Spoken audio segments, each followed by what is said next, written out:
In this section, we're going to begin the process of taking a look at how we can take derivatives of functions of more than one variable. Now, to explore this idea, we're going to do an example that has a practical application. We're going to look at body mass index. And body mass index is measured in kilograms per square meter. Okay, so when you talk about BMI with people, that's what it's measured in. And so we're given this formula 703x divided by y squared, where x is the weight. Notice it's the weight in pounds, and y is the height in inches. So this formula simultaneously measures BMI and then converts it to the proper units of kilograms per square meter, while allowing us to input our weight and our height in kind of the typical English measurements. And so here's a graph of this function, and it shows this idea that as for example a person's weight goes up, if their height also increases at the same time, then that's going to kind of have a mellowing effect on what their BMI is. Whereas if their height stays constant, then their BMI is going to go up much more, right? Because it takes into account both the height being taken into account in the bottom of the fraction. So the bigger the height, the lower the BMI is. All right, so let's look at part A. So part A wants us to graph the function that shows BMI as a function of height when a person's weight is fixed at 200 pounds. And they want us to call this the function g of y, right? And what they're claiming here is that we can talk about a function of just one variable, because if you take one of the variables and freeze them, in this case the x, in place, then you've effectively got just a function of one variable. So the idea we're going to work with in this example is that this allows us to basically do regular calculus 1 stuff to our function when we restrict one of the variables to be frozen at a particular place. All right. Now they want us to sketch the graph of this. Okay. Well, if this is just a function of one variable, I can handle that. So first of all, the formula for this is going to be taking 703, and instead of times x, I'll say it's times 200 divided by y squared. And when I do that, I get 140,600 divided by y squared. All right, so there's our function of one variable. And that's something I can sketch. So go ahead and do that. Now, when I sketch this, it might be nice just to plot a couple of points. So we're just going to pick a couple here. Now, first of all, probably doesn't make a lot of sense to talk about y equals 0 or y equals 1 or y equals 2, because that would be how tall the person is, right? So we need to skip over some values before we even start graphing. So I'm going to skip over a bunch, and let's start at 40. And then maybe we'll go up to 90. And about halfway through, we'll do 65. So this is my height in inches. All right. So let's just compute a few of these. G of 40. So if I do g of 40, I get about 88. If I do g of 65, I get about 33. And then if I do g of 90, I get about 17. So I can now see, a few of these values here for my function. So, based on what I'm seeing, I'm going to go ahead and put tick marks every 10 as I go up here. And of course, I'm going to want to label this vertical axis here so that any reader of my graph knows I'm talking about the BMI. So BMI and it's measured in kilograms per square meter. All right, so I can graph a few of these. G of 40 is about 88, so that puts me somewhere about there. G of 65 is 33, puts me right about there. G of 90 is 17, puts me right about there. Now, I should also remember back to my days learning about functions that this should be a rational function, right? So it should have this kind of behavior where it kind of swoops down and the rate of decrease in the function itself is decreasing the farther out I go, right? So there's a two-dimensional representation of this function of a single variable. Now, before we just move on from this real quick, let's actually take a look at a 3D rendering of this same surface and take a look at what happens if I add in what I just graphed on our two-dimensional plane, but if I put it in the surface itself. And so here's the curve that we were just looking at. And what I'm just doing now is just pointing out where that curve is on the surface. And notice if I look at it this way, this looks just like the curve that I drew. Okay. So going back here, we're going to come back to this picture in a moment, but first let's go to the next page and do a couple of these next parts. So part B asks me to compute g prime of y. Okay, well, first of all, let's remember that g of y, right, is 140,600 over y squared. And if I wanted to compute a derivative of this, right, we get it all set by taking the variable squared and putting it up in the numerator. That gets it all ready for me to take the derivative. And so, multiply -2 times that, and you get -281,200 y to the -3, because I'm taking one away from the exponent. And then we get this, -281,200 divided by y cubed. All right? And then it asks us in part C to find and interpret g prime of 70. Okay, well, we can do that. G prime of 70. So I just need to plug 70 in to that formula. And what I come up with here is -0.820. Okay, but let's think about units here for a second, right? So this is BMI, right? But the derivative is BMI, the change in BMI, with respect to my variable here, right? My variable y is the height. So what I would state here for units is this is kilogram per square meter, right? Those are the BMI units, okay, per inch. And to really be clear about what we're talking about, inch in height. Okay, so what does this all mean? Well, what we could say is something like this. The BMI of a 70-inch, 200-pound, right? Because I've determined I'm interested in 70, and then we already determined that we're talking about people who are 200 pounds. A 70-inch, 200-pound person decreases, right? The BMI is going to decrease. Why? Because of this negative sign.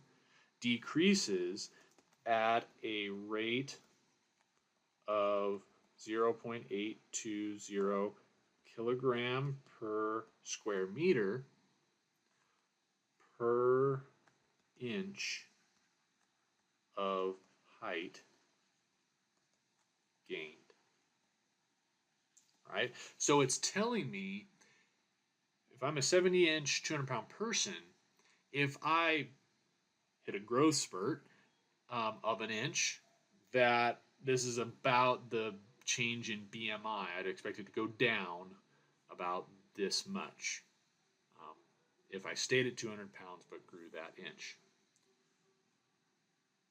Now in part D it says also give G prime of 70 a graphical representation. Okay, well let's remember for a moment when we're talking about derivatives at a value, remember we're talking about the slopes of tangent lines.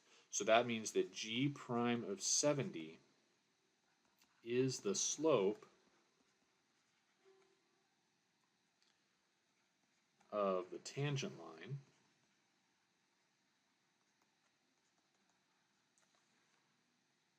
to the function g of y at y equals 70. All right, so then just to go back to our picture that we drew before, okay, so 70, where's 70? Maybe right there.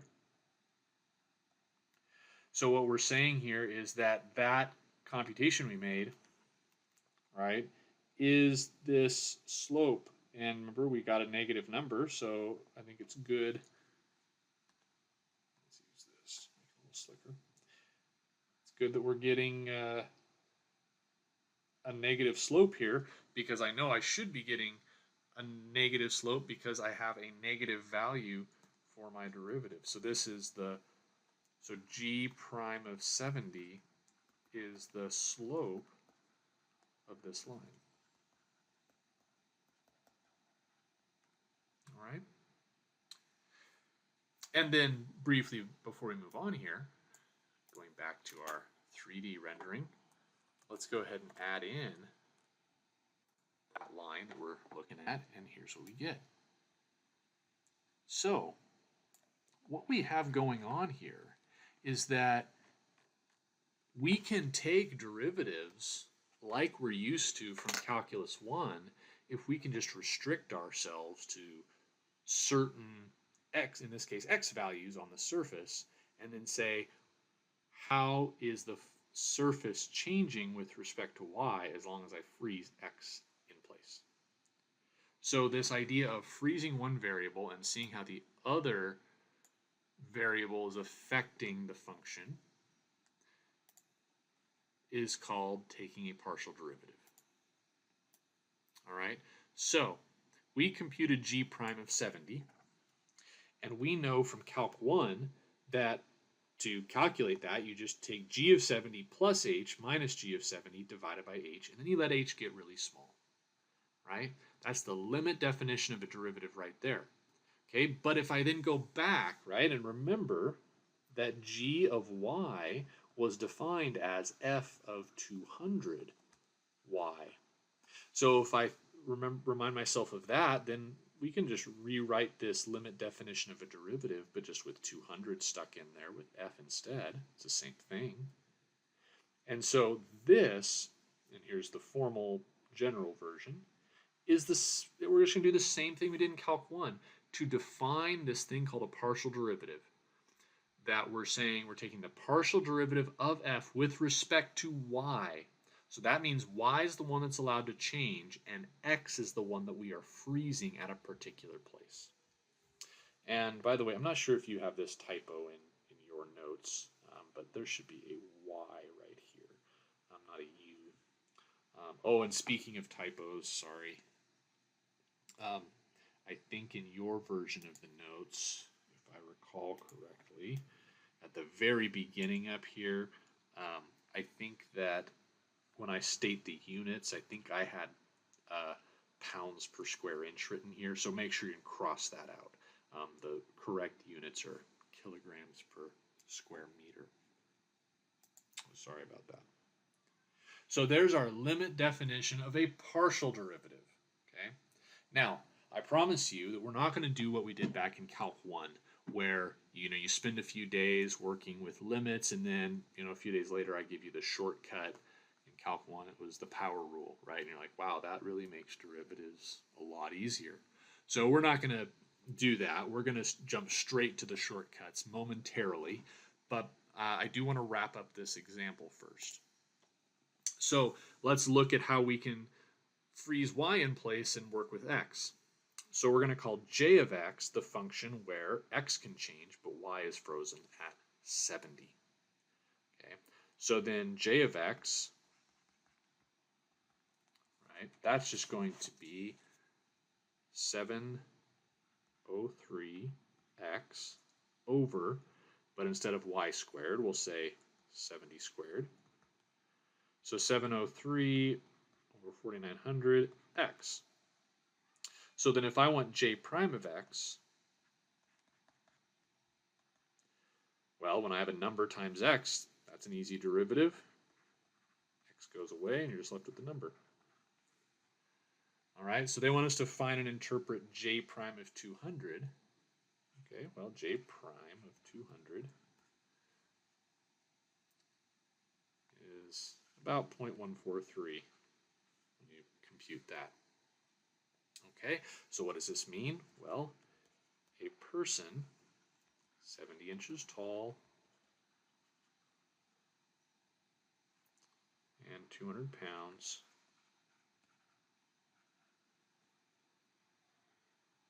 will increase,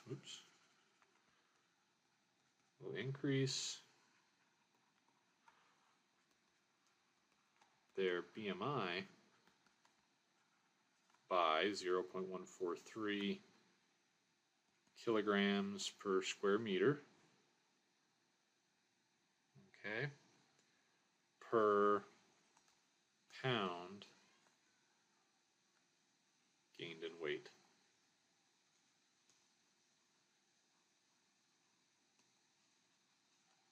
So we're saying, all right, you're 70 inches tall, you're currently 200 pounds. If you go and you gain a pound, this is how much you can expect your BMI to increase by as a result of that.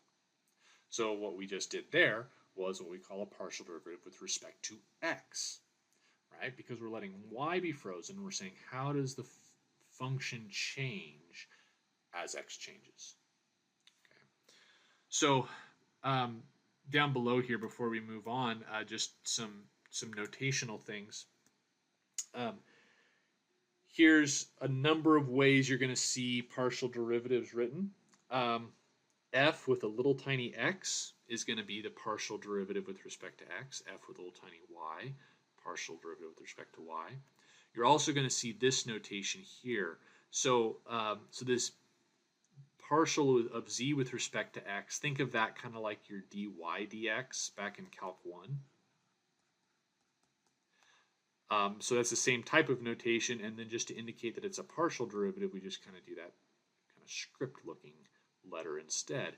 So we'll say things like partial of z with respect to x, right? Because z is kind of what the letter we use for our function value when it's a function of x and y. We're not going to see a whole lot of these over here, but you're going to see a fair amount of these and a little bit of those as well. So just be on the lookout for new notation. All right, now, as promised, we're going to just cut to the chase here. How do we actually go about the mechanics of taking partial derivatives, right? Well, remember the key is that you are freezing the variable that you're not differentiating with respect to.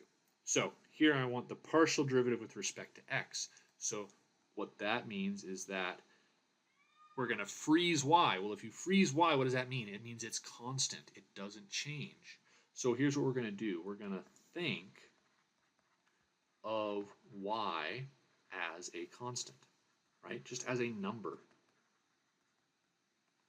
So if I want to take the partial derivative with respect to x, I'm just going to go through term by term, pretending that y is a number.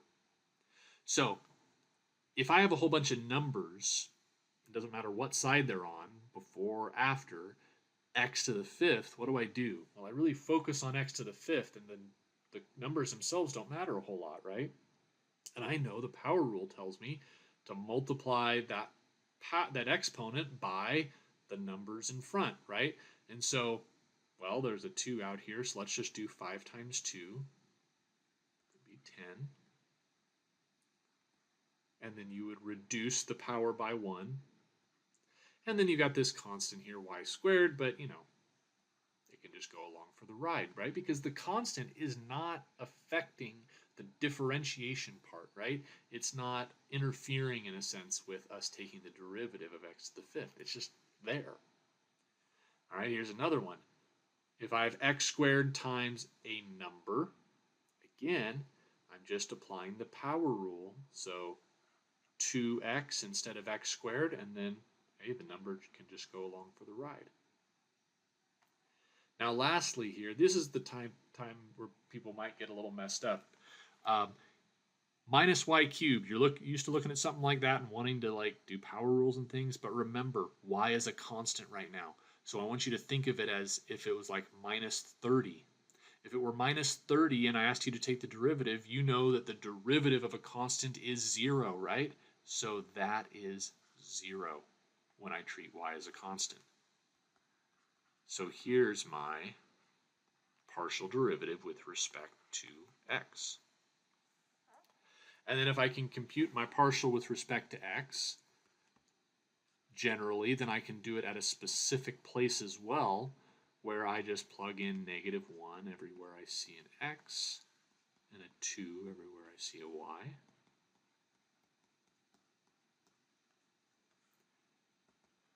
So we're going to have, looks like 40 minus 4, so it looks like 36, is the value of our partial derivative with respect to x at the point negative 1, 2. And then we can, of course, take the partial with respect to y as well of the same function. So now I look at these and I think, okay, y is the variable. I'm thinking of x as a constant.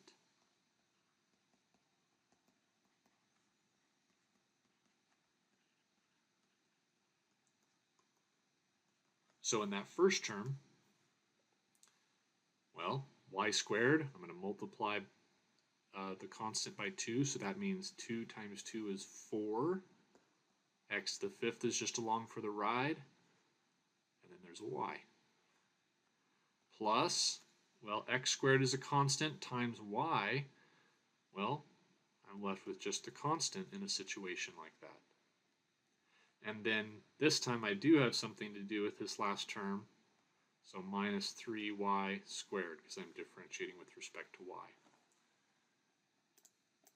And then we go ahead and put in those numbers, same numbers as before.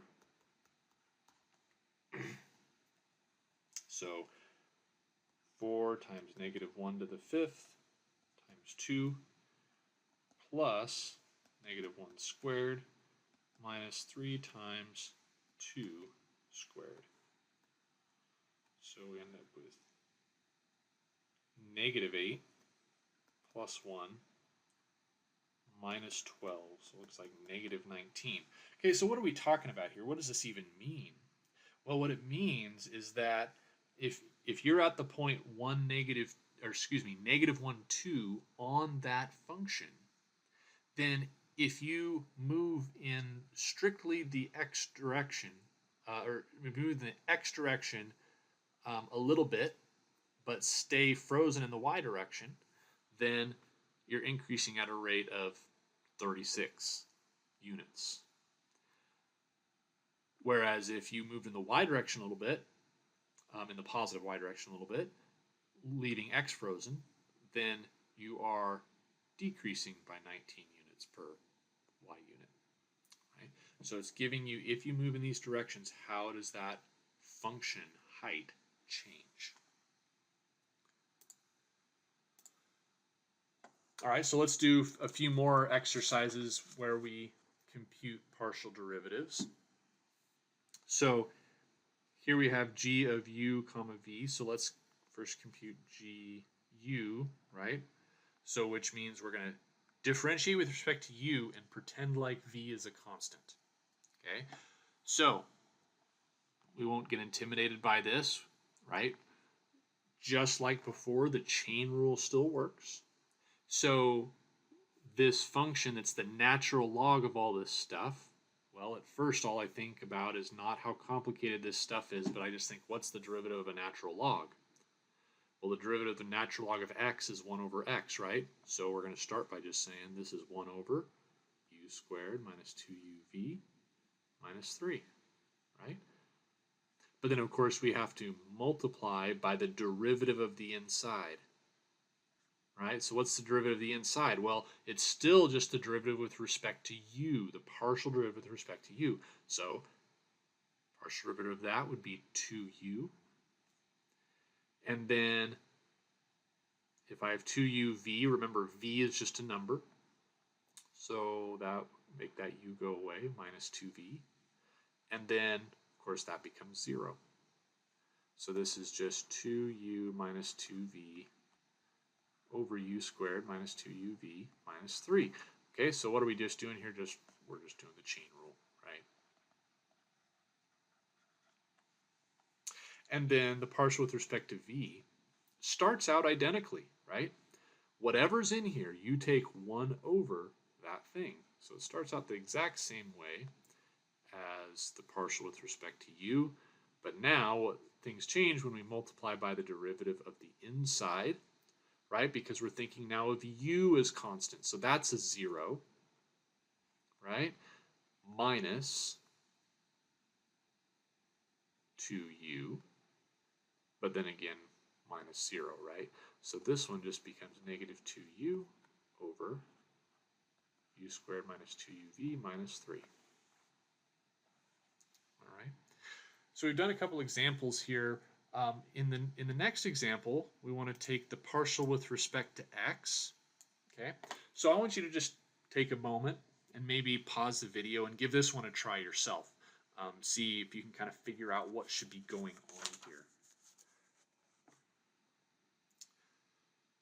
All right, so we're taking the partial with respect to x, right? But it certainly looks like I've got kind of two distinct functions that involve x in them, right?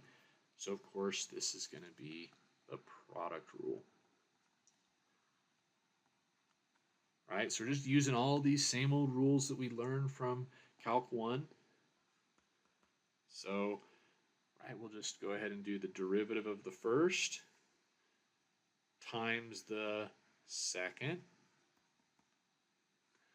plus the first times the derivative of the second. Okay, well, what are we doing here?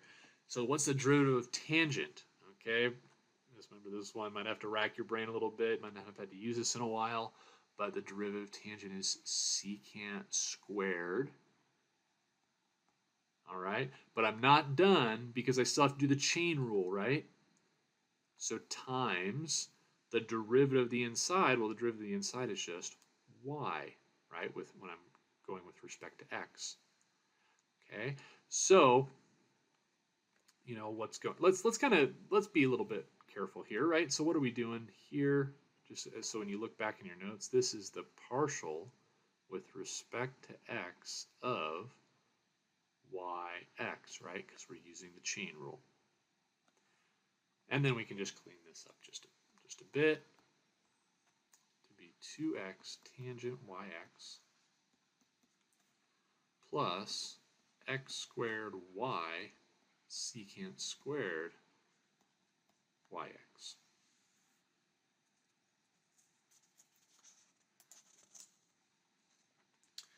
All right, so you can see what we're doing here. We're just kind of running through the things we learned in Calc 1, right? And saying, okay, how does this apply to this new idea of partial derivatives?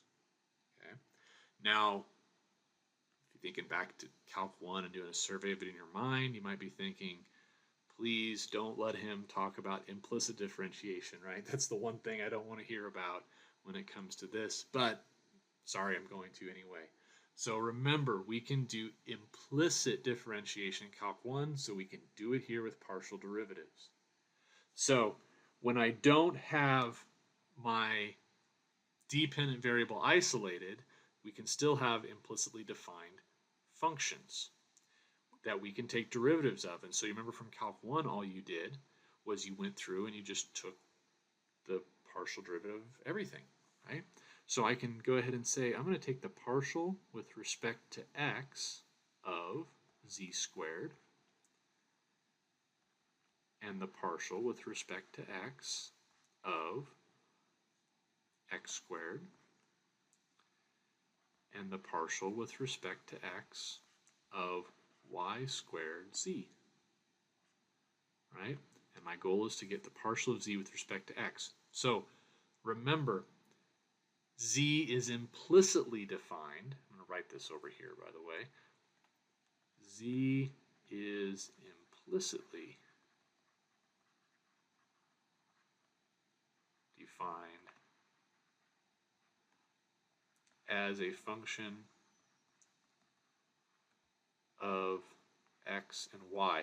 So for me, here's what kind of helps here, is to think in terms of there's a formula that says z equals x and y stuff, and maybe multiple formulas that do that, but I can't see them, right? That's kind of what I wanted to think about. But there's x's and y's behind the scenes, okay? So if there's x's and y's behind the scenes here, and I want to take the partial with respect to x, right? So kind of think x's and y's are behind the scenes of z. I can't see them. Well, if there were, I know I'd have to do the chain rule, right? I'd have to do 2 times z, 2 times all that mess of x and y. But then the chain rule would dictate that I multiply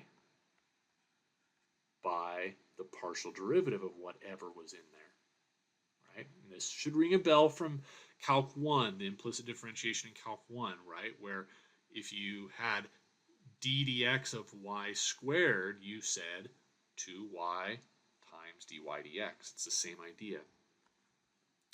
All right, now over here, this is just plain old x, so no need to do anything special there. So this is just going to be 2x.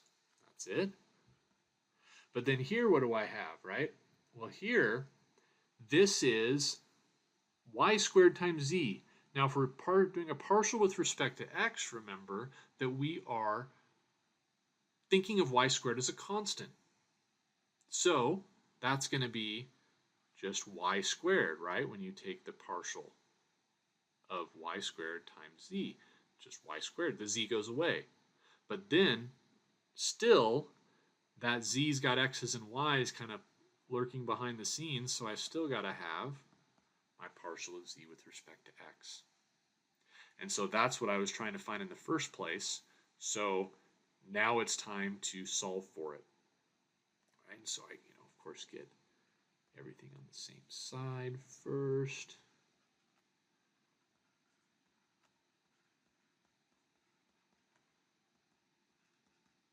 Right? Factor out my partial of z with respect to x.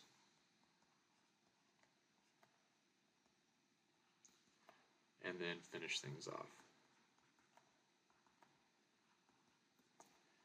Now, as an exercise, you should try getting the partial of z with respect to y. And maybe pause the video and give that a try yourself here. All right, so assuming you already gave it a try, I'm going to go ahead and work this one out as well. So now the partial of z with respect to y is going to be found by taking the partial with respect to y of all these various parts.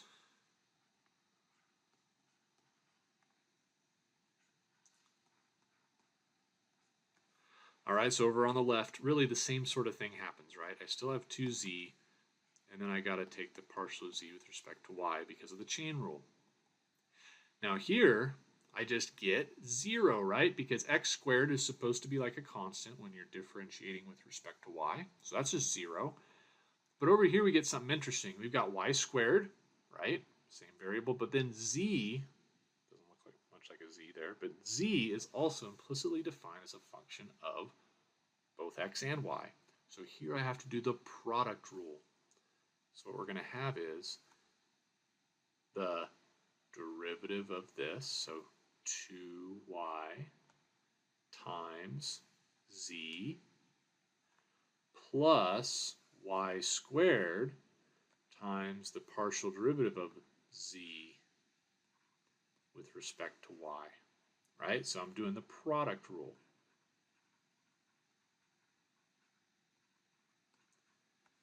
And then we kind of play this out the same way the other one did, right? Get partials with respect to y on the same side as the first step. Factor out.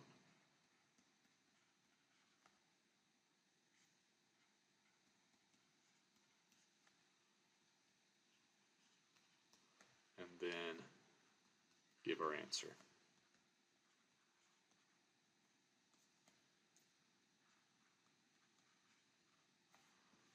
All right, so that's implicit differentiation in the context of partial derivatives, so we can do that.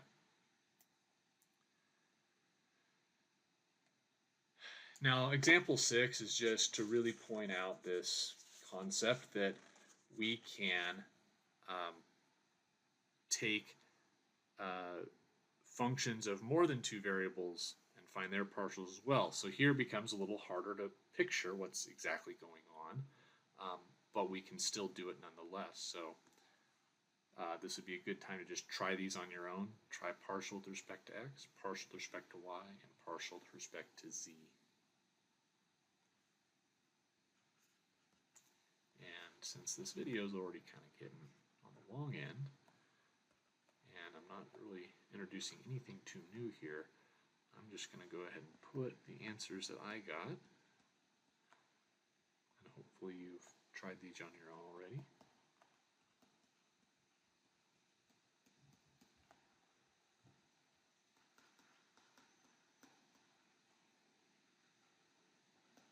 Here's what I get for these. So what am I doing in all of these? I'm freezing not just the other variable, but the other two variables, right? So when I took the partial with respect to x, I thought of y and z as constants and only paid attention to the x's really when I was taking the partial derivatives.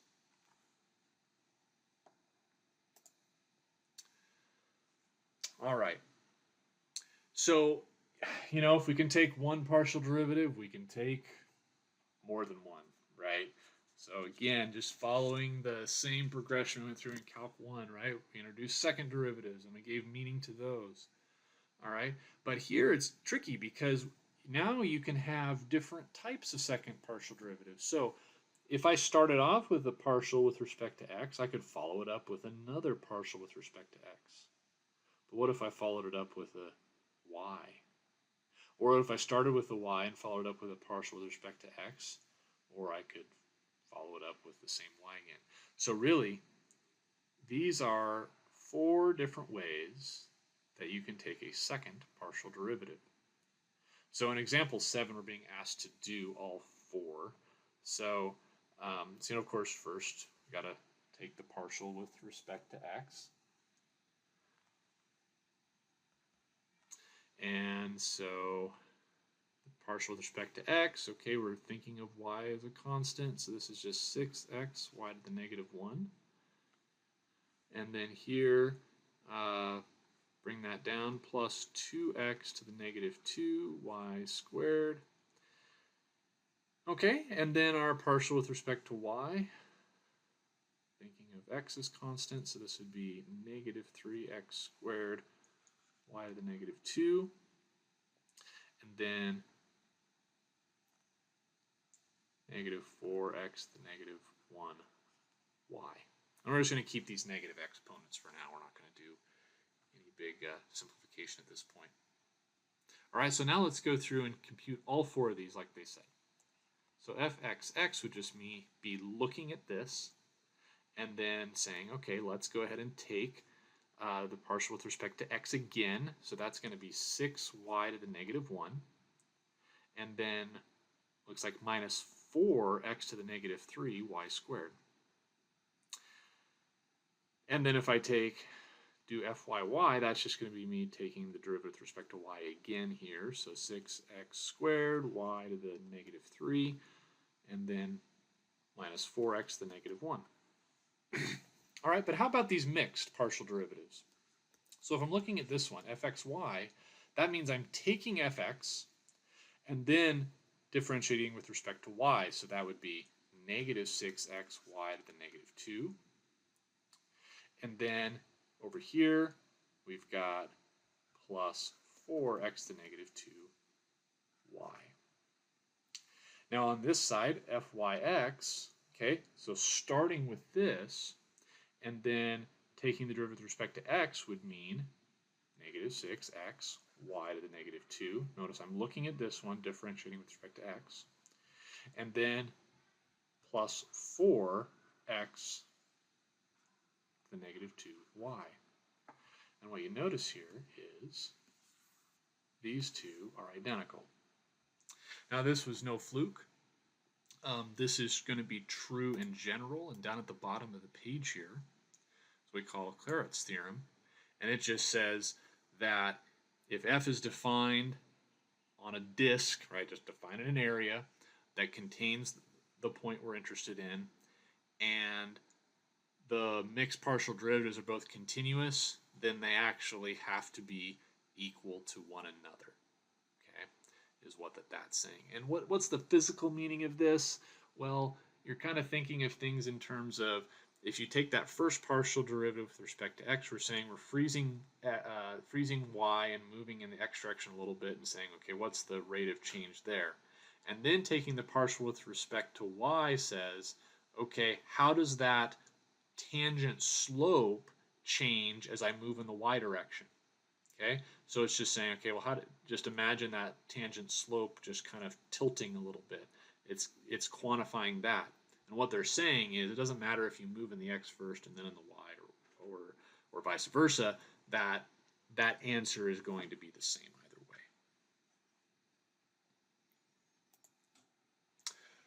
All right, and then just kind of one more formulaic type thing we want to look at is that we've got the idea of differential equations that you learned a little bit about in Calc 2. And so there are such things as partial differential equations.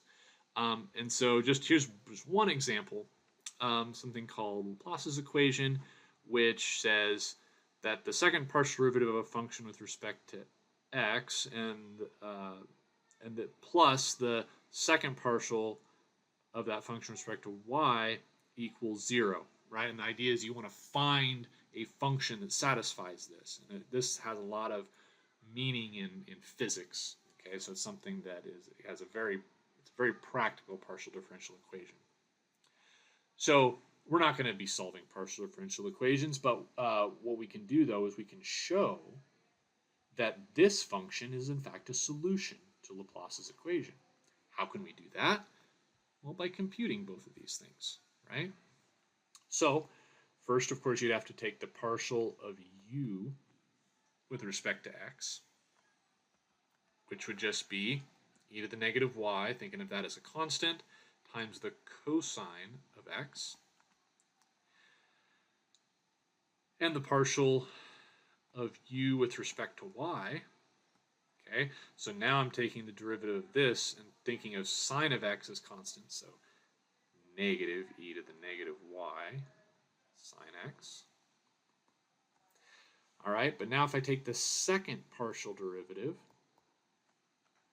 so again with respect to x, well, this is going to be negative e to the negative y sine x, since the derivative of cosine is negative sine. Right, and then over here, right, again, chain rule would say that this is going to become positive out here. So what do we have? Well, we've got the partial squared u with respect to x squared plus the second partial with respect to u with respect to y squared. That's going to be this plus this. And of course, they are opposites of one another. So of course that equals 0. So that tells us that yes, this function is a solution to Laplace's equation. The last example we're going to do here is going to allow us to, I think, really help solidify our understanding of what's happening with these partial derivatives. So what we're looking at here is a contour map of Orange Rock National Park. And so, I'm sure a lot of you have used contour maps, whether it's, hiking or hunting or, whatever. But the idea is that you have lines on the map that indicate elevation, right?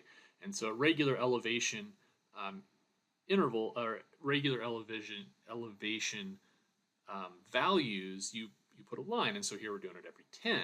And so what you know is that, when you've got lines spaced out, then that's not as steep of terrain because you're taking a long time to go from 90 to 100 in that case. Whereas when they're really close together, it's pretty steep terrain because you're gaining a lot of elevation over a very small area. Okay, so to look at this, we're going to first estimate A of 300, 300, and this is an altitude function, A. So how high is it? So A of 300, 300, well, we just find that by looking at our contour map and estimating about where that's at. So when the X is 300 and the Y is 300, that puts us right about here, and I'm pretty comfortable calling that maybe about 70, right? It's right about on that contour line. So we'll say about 70 meters. Okay, now here's where things get interesting. They want us to measure A of X and A of Y. So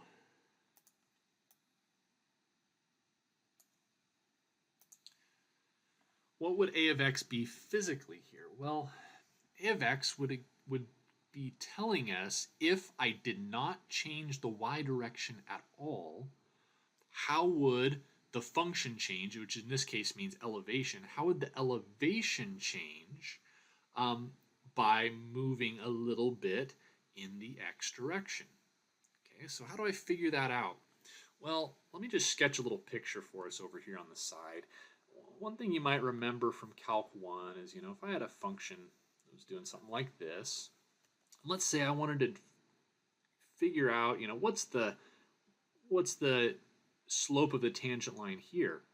One of the strategies we used to do that was we said, all right, let me pick some values that get closer and closer, and let's go ahead and sketch lines from one point to the next, and the closer I make those points, the better the approximation becomes. But what I want to focus on here is what we did was we started by just taking 2 points that were convenient and finding the slope of the line between them. So I suggest we do the same thing here.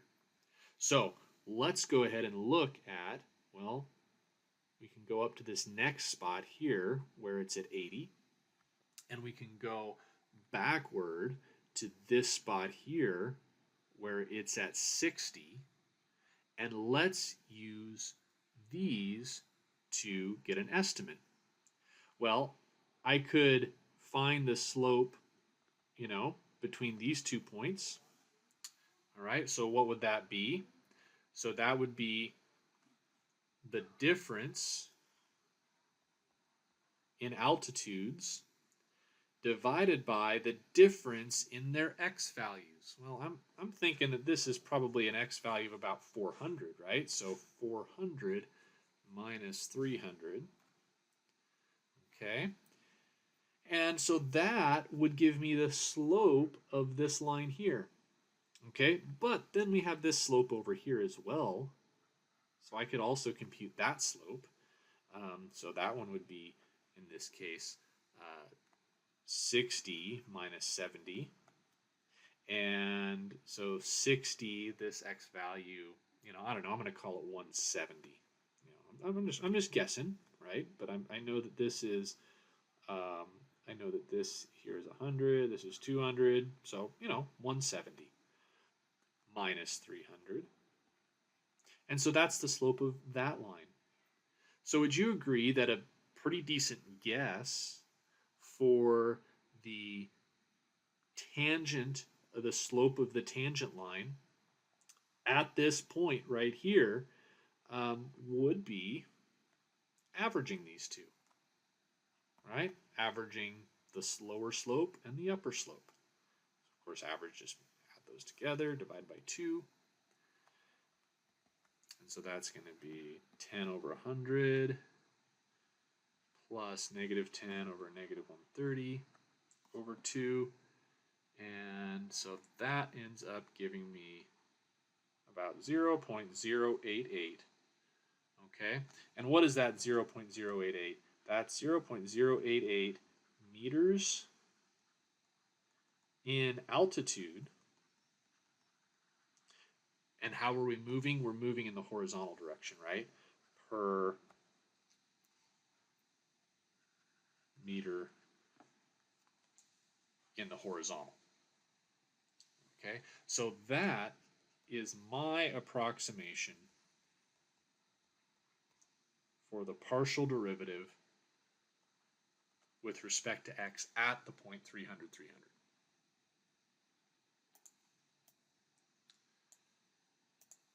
Okay, what about with respect to y? We can do the same sort of thing. Let's use a different color to make it a little easier to see. Same thing.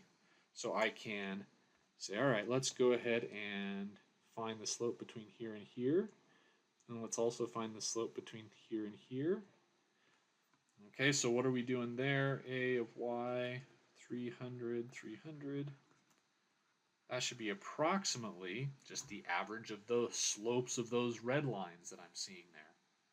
Okay, so again, 80 minus 70, right? Those are the altitudes. And then what's the difference in these y values here?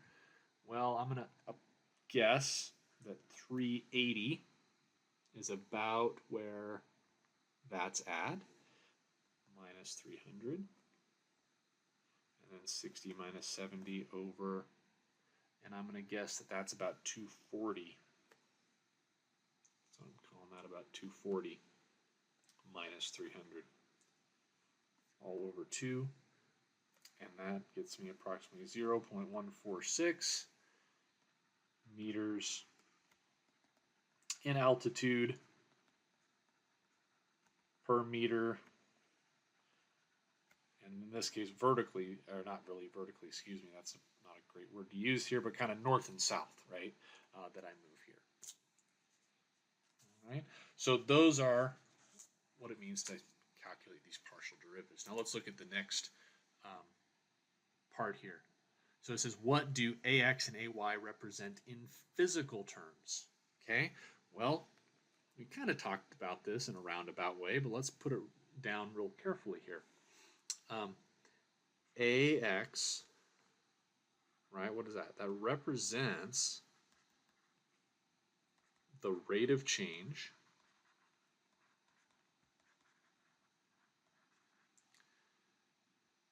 in altitude per meter of change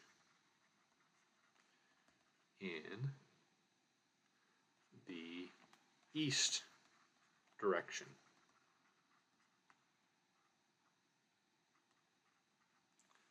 At a point. Now, why do I just say the east? Because the east is the positive x. So if I was to go in the west direction, we would kind of expect a decrease of whatever that number was, right? And AY, right, similarly represents the rate of change in altitude per meter of change in the north direction at a point. And then part D asks us, in which direction does the altitude increase most rapidly at the point 300, 300? Okay, we're going back to the map here. Okay, well, think of it this way. If you were here, what would be the steepest climb or descent, I guess? Well, the steepest climb would be kind of this way, right?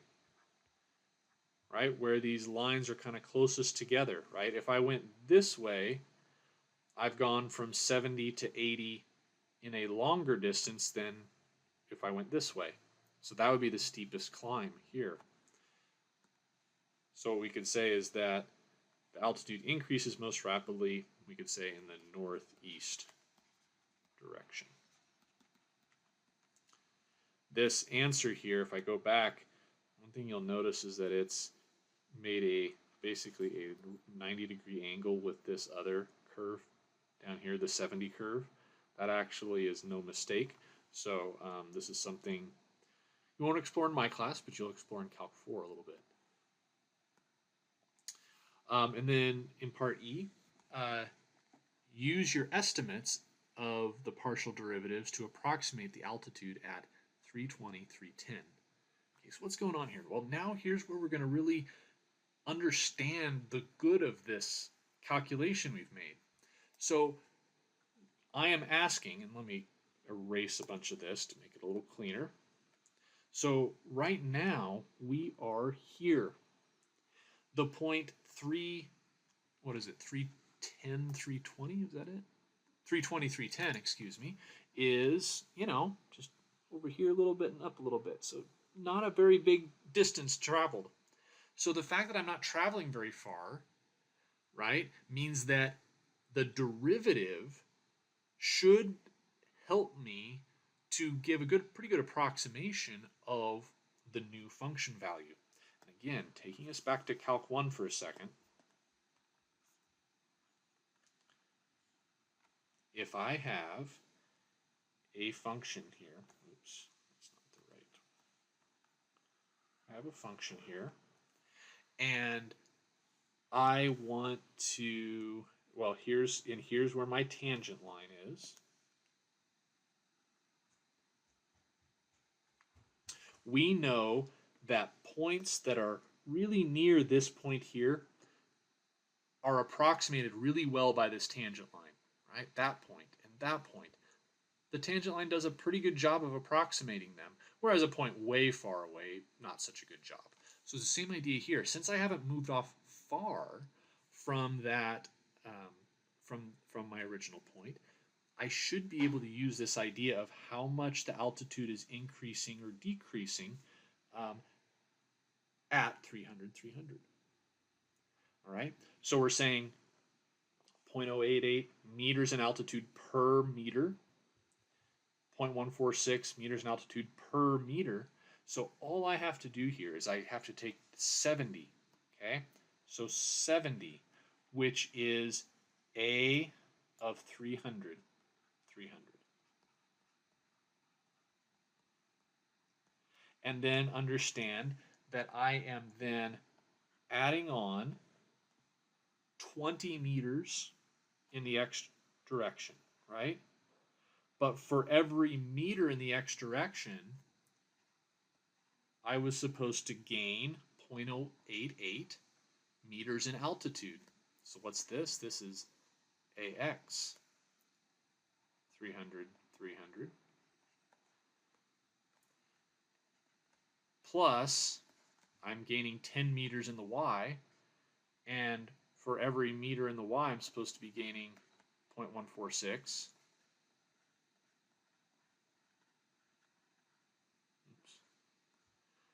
0.146 meters in altitude.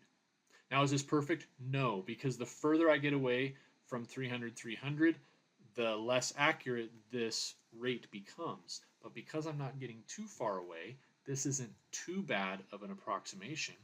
And so I get 73.22 meters. Now, lastly, let's go back to the picture. 73.22, is that believable? Okay, well, this black dot, is that 73.22? Well, it's definitely between 70 and 80, right? And so I think 73.22 meters is a pretty fine approximation to what the altitude is at that black dot.